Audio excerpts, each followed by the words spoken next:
Assalamualaikum warahmatullahi wabarakatuh. Kami dari kelompok 4 ingin melakukan presentasi teks sejarah dan teks novel sejarah. Sebelumnya perkenalkan, nama saya Muhammad Faris Wahyudistira, absen 20.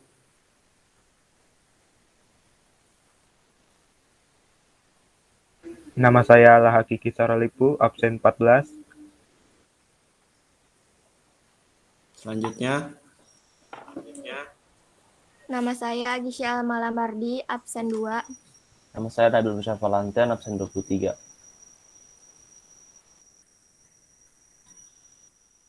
Putri.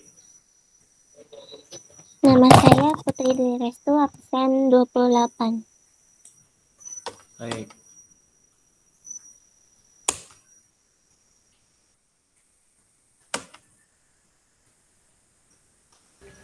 Yang pertama itu ada struktur, itunya orientasi. Candi Borobudur adalah candi peninggalan dari agama Buddha yang terbesar di dunia. Terus selanjutnya urutan peristiwa.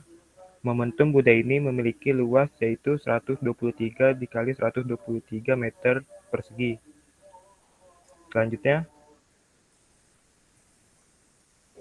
reorientasi berdasarkan prasasti Karangtengah dan Kahalunan. Sejarawan J.G. de Caparis memperkirakan pendiri Candi Borobudur adalah Raja Mataram kuno dari dinasti Syailendra bernama Samaratungga. Ia membangun candi ini sekitar tahun 824 Masehi.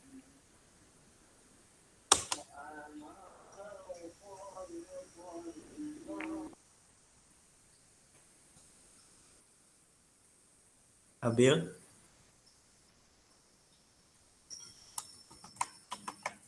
Halo. Selanjutnya, kaidah kebahasaan pada teks sejarah. Yang pertama itu menggunakan kalimat bermakna lampau. Contohnya itu, bangunan candi ini dibangun pada masa Raja Samaratungga dari Wangsa Syailendra pada sekitar 824 Masehi. Yang kedua itu menggunakan konjungsi yang menyatakan urutan waktu. Contohnya itu, pada awalnya Candi Borobudur dibangun, sistem metrik belum dikenal dan satuan panjang yang digunakan adalah untuk membuat candi adalah tala. Selanjutnya itu penggunaan kalimat tidak langsung. Contohnya itu sejarawan J.G.D. Caparis memperkirakan pendiri Candi Borobudur adalah Raja Mataram kuno dari dinasti Syailendra bernama Samaratungga. Ia membangun candi ini sekitar tahun 824 Masehi. Yang ketiga itu penggunaan kata kerja material.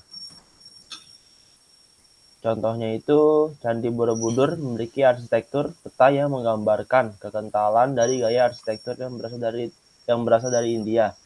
Satu contohnya lagi adalah dalam menyelesaikan pembangunan Candi Borobudur ini membutuhkan waktu sekitar 75 tahun. Untuk selanjutnya ada nilai-nilai yang terkandung, yaitu diantaranya nilai sejarah, nilai keagamaan, nilai kebangsaan, dan nilai arsitektur. Yang selanjutnya adalah struktur dari novel sejarah. Yang pertama ada orientasi. Pada bagian orientasi novel sejarah ini ada beberapa tokoh yang dikenalkan, yaitu Ontowiryo, anak 10 tahun yang biasa dikenal oleh masyarakat Tegal Rejo sebagai Syekh Abdul Rohim. Dan tokoh ini kelak akan menjadi pangeran di Ponorogo. Kemudian ada nenek si Ontowiryo bernama Ratu Ageng, permaisuri Sultan Hamengkubuwono pertama yang biasa disebut Sultan Swargi. Dan latar waktu di novel ini adalah pada tahun 1795.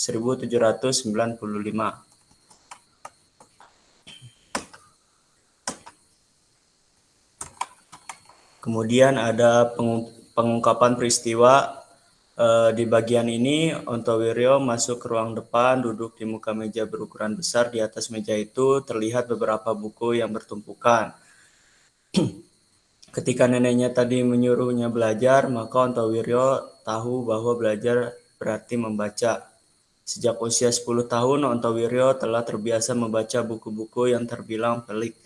Dari nalarnya sendiri, dia menyimpulkan bahwa dengan membaca sejarah, sebuah bangsa akan cendekia menentun martabat kebangsaannya. Kemudian ada menuju konflik. Di bagian ini, Ontowiryo sedang berbincang kepada Ratu Ageng yang intinya adalah Ontowiryo memberitahu kepada Ratu Ageng bahwa kedua orang tuanya tidak merasa senang seperti apa yang mereka rasakan. Kemudian Ratu Ageng tiba-tiba menatap Ontowiryo karena mendengar pernyataan seperti itu. Pernyataan yang berkecenderungan sentimental tapi juga pernyataan yang sangat manusiawi.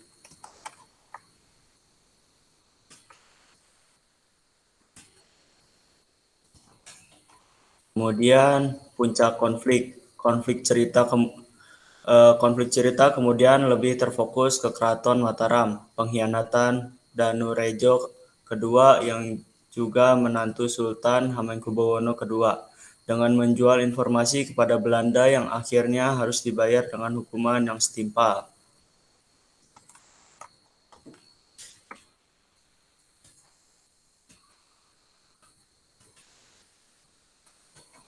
Kemudian adalah resolusi. Di bagian ini, tokoh yang bernama Kiai Taptajani menasihati kedua-duanya bahwa berkelahi memang tidak baik, tapi kalau tidak ada lagi rasa percaya pada nilai kata-kata sebagai kata, apa boleh buat, berkelahi itu terpaksa dilakukan. Dalam berkelahi, orang berpikir tentang menang.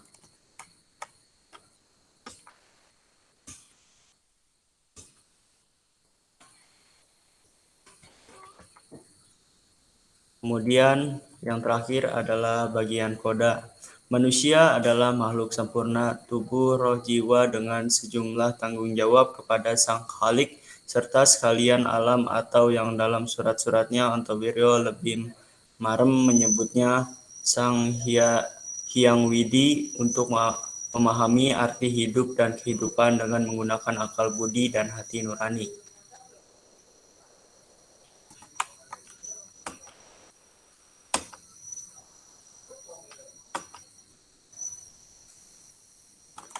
Selanjutnya adalah kaidah kebahasaan. Kalimat bermakna lampau yaitu takkan dilupakan oleh Ratu Ageng bahwa menjelang azan maghrib ketika suaminya itu sedang duduk berselonjor di Prabayasa terdengar tangis bayi Ontowiryo di buayan ibundanya R.A. Mangkarawati.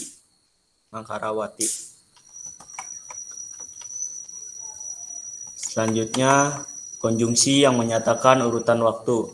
Kini, di usia Ontowiryo yang 10 tahun, Ratu Ageng melihat perkembangan yang menarik.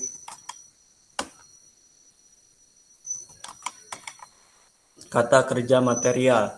Cucunya ini bukan saja hanya pandai melihat yang terlihat menerangkannya, tapi juga pandai memainkan fantasi atau imajinasi melihat yang terlihat sebagai satu wujud kasat mata dengan dua makna penafsiran. Selanjutnya ada kalimat tidak langsung. Contohnya, Ratu Ageng berpikir Ontowiryo harus juga belajar secara khusus di sebuah lembaga pendidikan. Kata kerja mental. Ratu Ageng sadar janjinya kepada raja, suaminya adalah sumpah setia seorang istri. Penggunaan dialog. Contohnya, ya, suamiku raja, kata Ratu Ageng seraya menyerahkan bayi itu kepada suaminya. Kata Ratu Ageng kepada Kiai Taptajani, penerus Kiai Nuriman menyerahkan Ontowiryo. Didiklah cucu buyutku ini menjadi pemimpin yang berguna bagi bangsa, tanah air, dan agama. Tentu, katanya.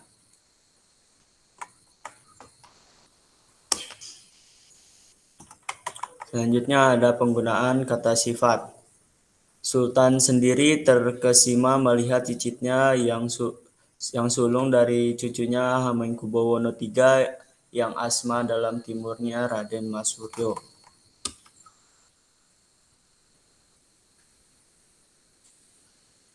Selanjutnya, ada nilai-nilai yang terkandung dalam novel Pangeran Diponorogo.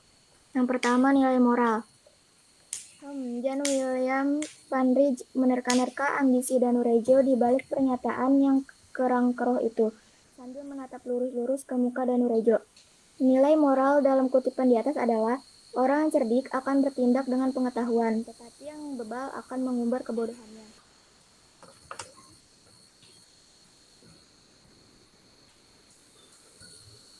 Dua, nilai budaya.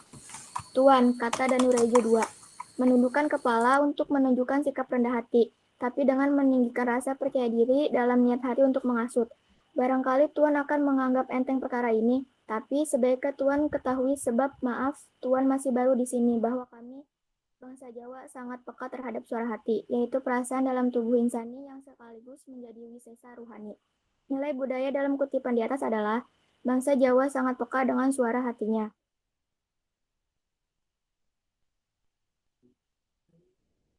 3. Nilai sosial. Ketika Danurejo II datang kepadanya, dia menyambut dengan bahasa Melayu yang fasih, sementara pejabat keraton Yogyakarta yang merupakan musuh dalam selimut dari Sultan Hamengkubuwono II ini lebih suka bercakap bahasa Jawa. Sugeng, kata Danurejo II, menundukkan kepala dengan badan yang nyaris bengkok seperti udang rebus. Jan Willem van Rij bergerak menyamping, membuka tangan kanannya, memberi isyarat kepada Danurejo untuk masuk dan duduk.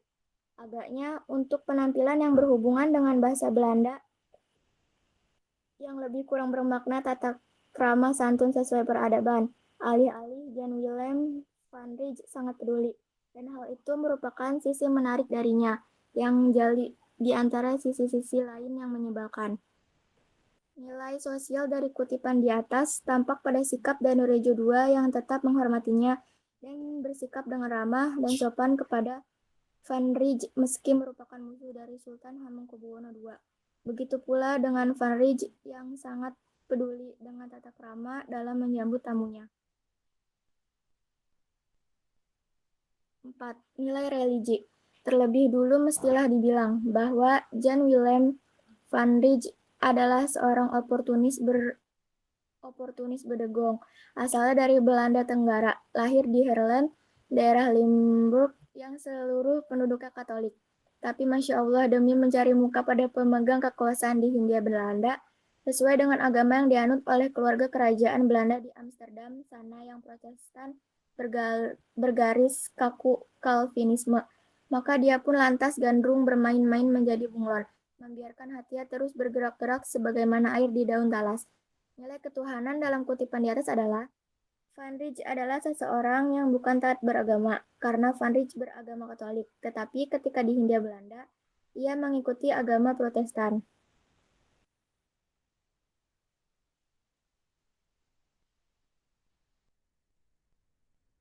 Sekian dari kelompok kami, kurang lebihnya mohon maaf. Wassalamualaikum warahmatullahi wabarakatuh.